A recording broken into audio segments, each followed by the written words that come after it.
Good morning, everybody. Good morning. The title of our message today is A Path Appears. A Path Appears. And to me, one of the things that makes spiritual living possible, or where I see us as spiritual beings, is because we're not just biological expressions that are here for a short time, but we have paths. We walk live paths. And in those paths are experiences, memories, and an evolution of our own consciousness. And we may even argue an evolution of consciousness itself. We are travelers in this thing called life. And two of my favorite lessons about living spiritual paths come to us from the sacred scriptures of Lewis Carroll and his Alice in Wonderland stories that I want to share with you today. The first is a conversation between Alice and the Cheshire Cat. And Alice says, "Would you tell me, please, which way I ought to go from here?" "That depends a good deal on where you want to get to," said the cat. "I don't much care where," said Alice. "Then it doesn't matter which way you go," said the cat. "So long as I get somewhere," Alice added as an explanation. "Oh, you're sure to do that," said the cat, "if you only walk long enough." And there's a good dual message for us in there. The first is the spiritual message that when your heart is clear on what you're really looking for in your life, what your purpose really is. I don't mean in a materialistic kind of way, but in a meaning kind of way, in a love kind of way, in a peace or a wisdom or understanding kind of way. When our heart is clear on where the destination is we seek to go, any path will get us there. Whether we want to go left or right. As many of us know, some paths take longer than others. Some get very twisted and may have more obstacles on the way. But there is a power when we have a clarity of vision in our hearts. Tina's song expressed that so well. It's not just a beauty pageant contestant thing to have an image of living your life or living in a world that's peaceful. It is a clarity of heart that is almost like a spiritual GPS system. When we set our heart on that marker, nothing is going to get in our way from getting to that realization and that understanding. On the other hand, the Cheshire Cat is teaching us that when we don't have a clarity of purpose, when we don't know when we're going, guess what? Any road will get you there too. Anywhere will take you to nowhere.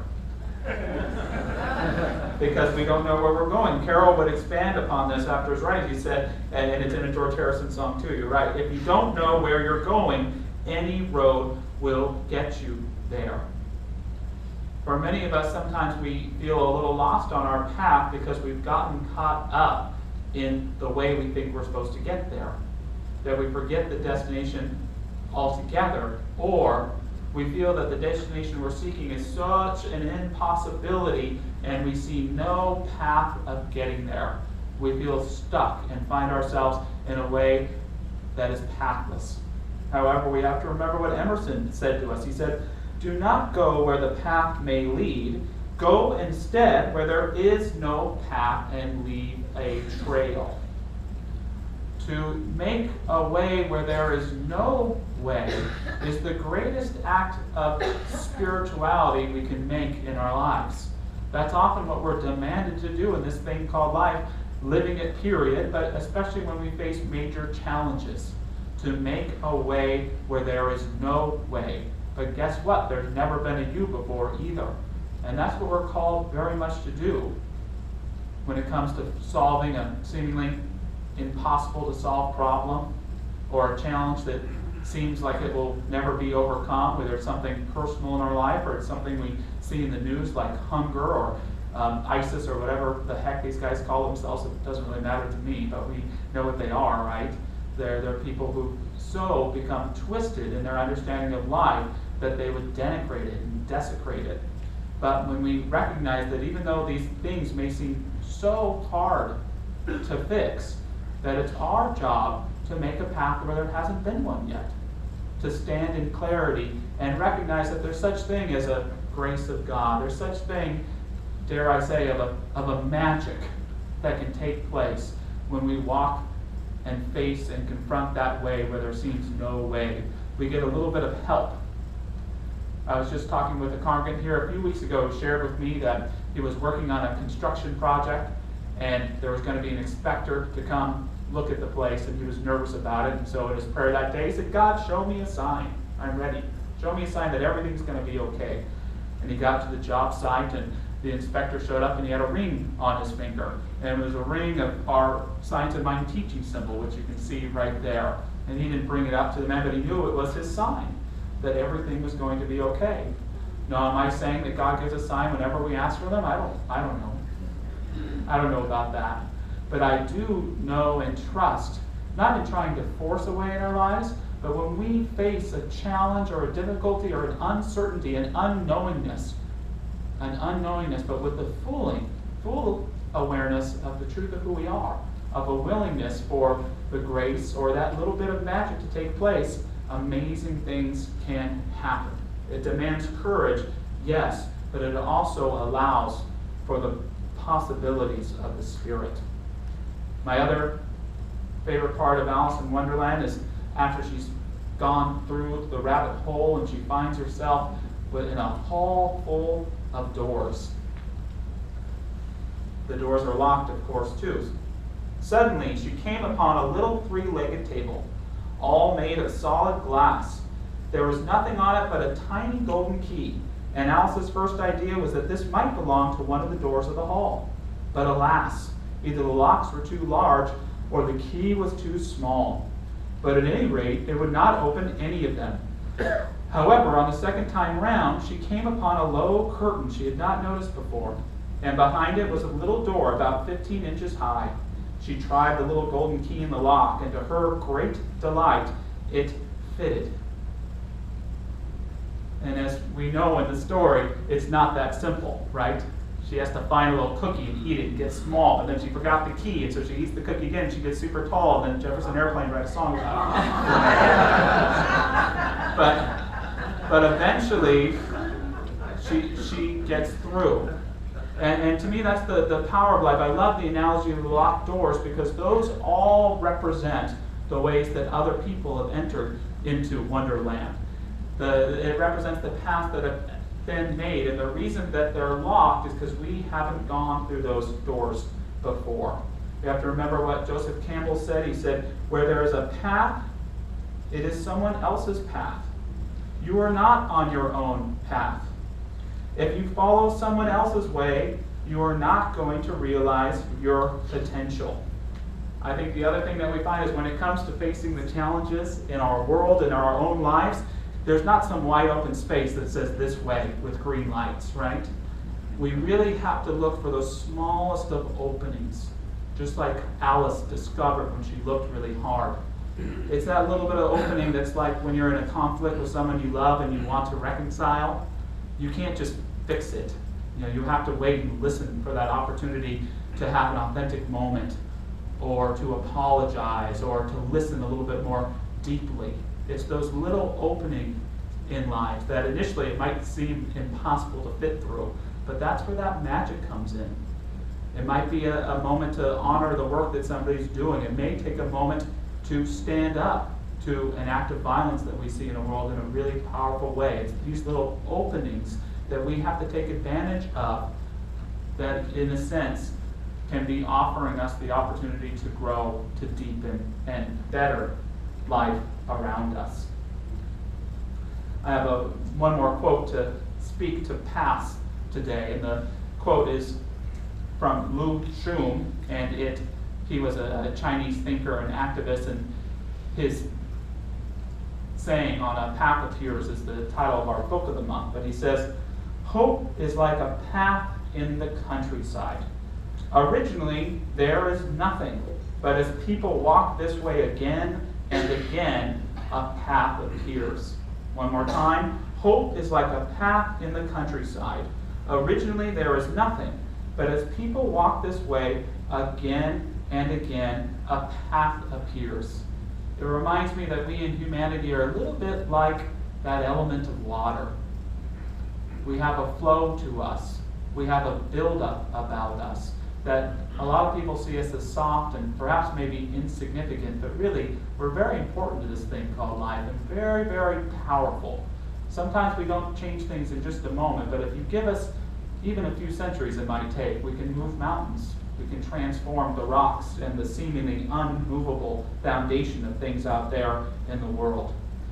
I love the authors of the book A Path Appears because they talk about how we address seemingly insurmountable problems in our culture, in ourselves, in our world. So the authors to me are quite courageous in trying to talk about altruistic things that we can do and educational ones we can too. One of the things they said in the book that I admire, they said, so many social problems in the 21st century seem intractable and insoluble. We explore Mars and embed telephones and wristwatches, but we can't keep families safe in the inner cities. We can map subatomic particles such as gluons, and we can design robots that drive cars, respond to speech, and defeat grandmasters in chess. But we grudgingly accept failure in our struggles to keep kids in school off drugs and out of gangs. Many of us know that it's wrong and unfair that boys growing up in certain zip codes are more likely to end up in prison than in college. But we throw up our hands and surrender to the exigencies of ghetto life. Violence and poverty, whether in Congo or Chicago, remain towering realities.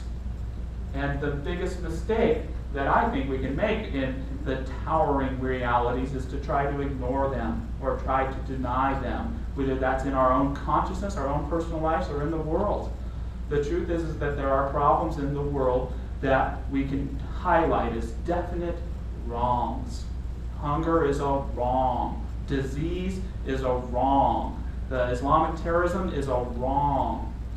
We look at these things, that taking someone's dignity away or oppression is a wrong. It doesn't mean that these problems aren't real or we should ignore them or we should hope for something better to come along. But just because we don't know how to fix a problem doesn't mean we shouldn't confront it. That starts in our own lives with issues that we have, thoughts that hurt ourselves or hurt others around us. And it also means in our world that, again, just because we don't know how to fix it doesn't mean we don't need to come to the door and confront it and be brave and recognize that that's where that grace comes in. That's where that power comes in. That's where that truth comes in. I love some versions of the Bodhisattva vow in Buddhism that certain devotees make. And one of the ways to interpret it is to say that I know all beings will not become enlightened, but I vow to try and make it so.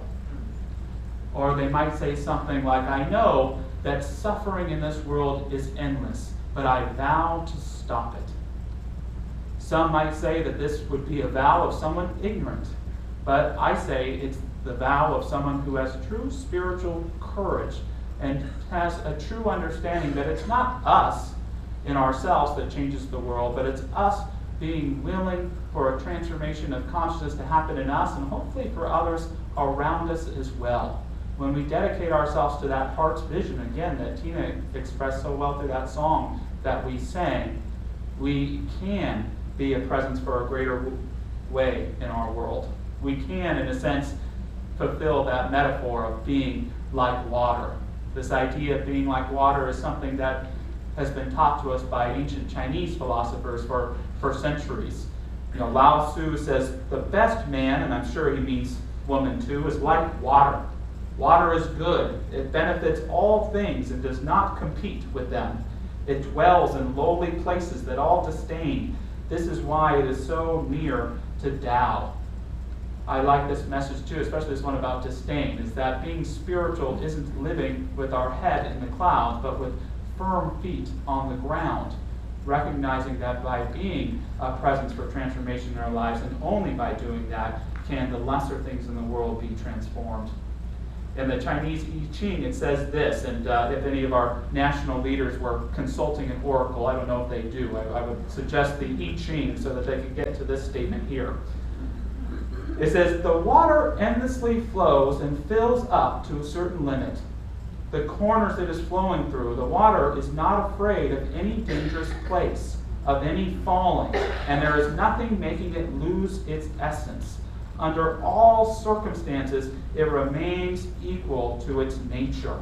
Isn't this a good message for our countries who want to take the fight to these terrorist organizations to, under all circumstances, remain equal to its nature, to stand in its principles, to not lessen itself to the barbarianisms that others express? It goes on. Under all circumstances, one should behave like the water. One should adjust to the requirements of the outer reality, keeping safe his unchangeable essence in the meantime.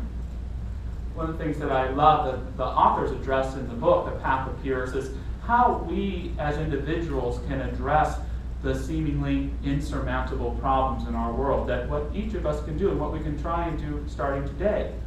They give 3 pieces of advice. They say the first thing to do is find an issue that draws you in and research it. Doesn't sound too hard to do, right?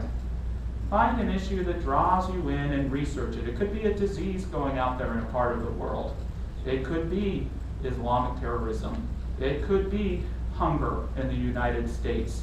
It could be animal shelter in our own community. Whatever it is, point that out and research it. They also say, for those of us who give, to narrow your giving.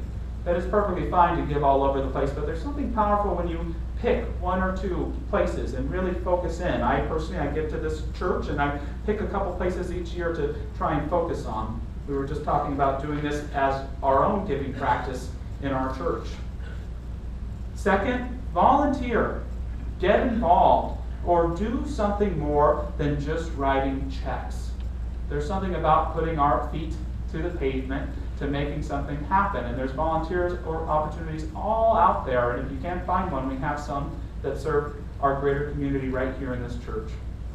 Lastly, use your voice to spread the word or advocate for those who are voiceless. Sometimes money or even supplies won't fix a problem.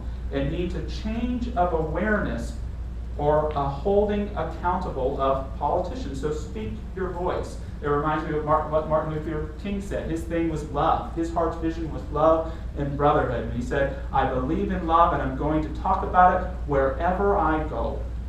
Find that issue, that thing that you've informed yourself of, and talk about it wherever it is that you go. I take a great example, it's not in the book, but of this step system is Jimmy Carter and the Carter Center and their fight against guinea worm. Has anyone here read about that? And in the 1980s, as the story goes, Jimmy Carter found us up there. He had difficult presidency, but he wanted to do some charitable work, and he found himself learning about this thing called guinea worm, and there was about 3.5 million cases of it at the time.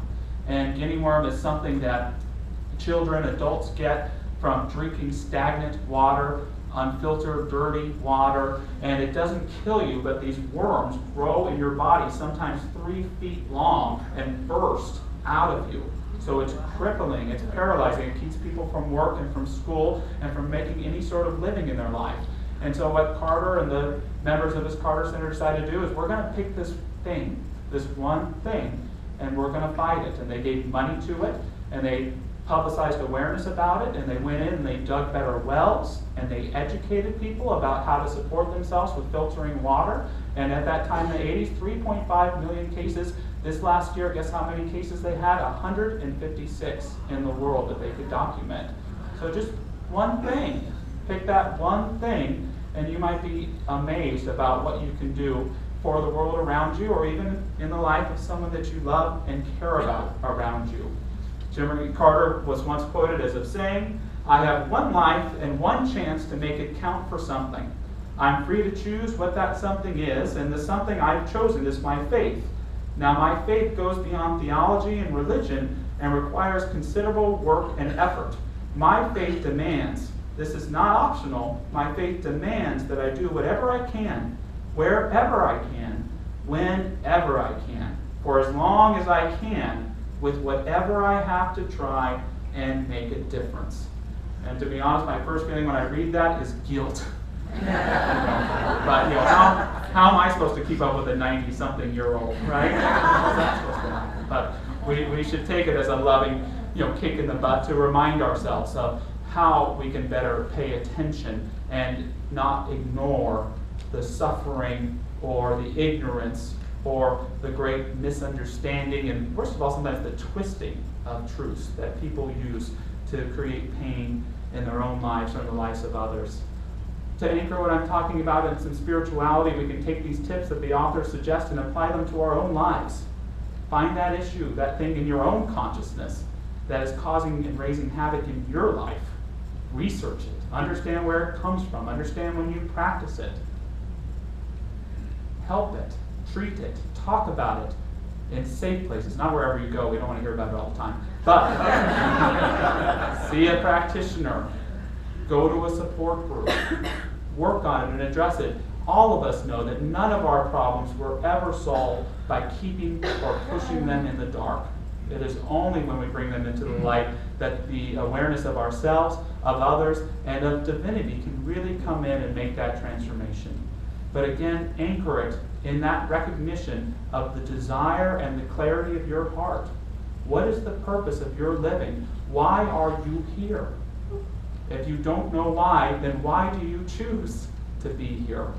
Now that you are here, what are you going to do about it? Is there a meaning or a love or a grace that you seek? Set that as the destination of your heart, and this is the promise of the Spirit, that if you commit yourself to it, it will commit itself to you and demonstrate in brilliant and wondrous ways.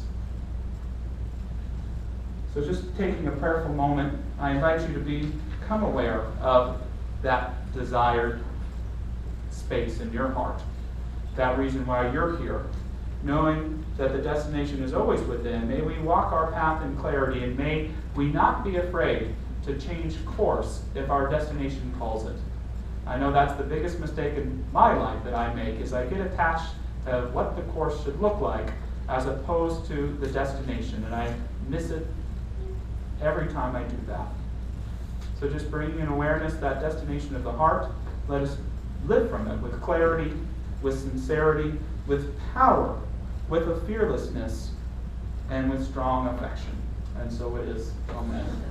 So thank you, everybody.